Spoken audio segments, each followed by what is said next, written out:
everybody, we're here in Elkhart, Indiana, and we're getting ready to make the Oktoberfest Burger.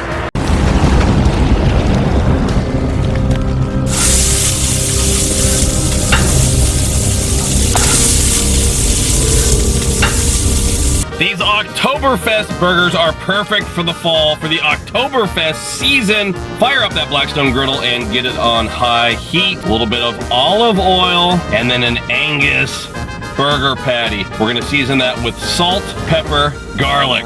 Drop down some diced red onion. When those burgers are caramelized on one side, we'll give them a flip and season the second side. And this is the ticket. Pretzel burger buns. Put those down on the griddle.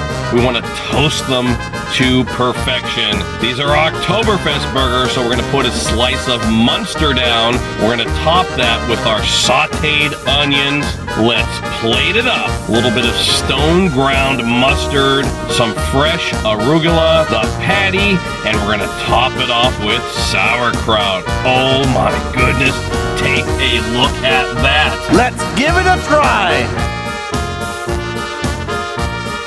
Best burger you ever had. Thanks for watching, everybody. Until next time, this is Todd and his friends saying, praise the Lord and Pass the Oktoberfest Burger.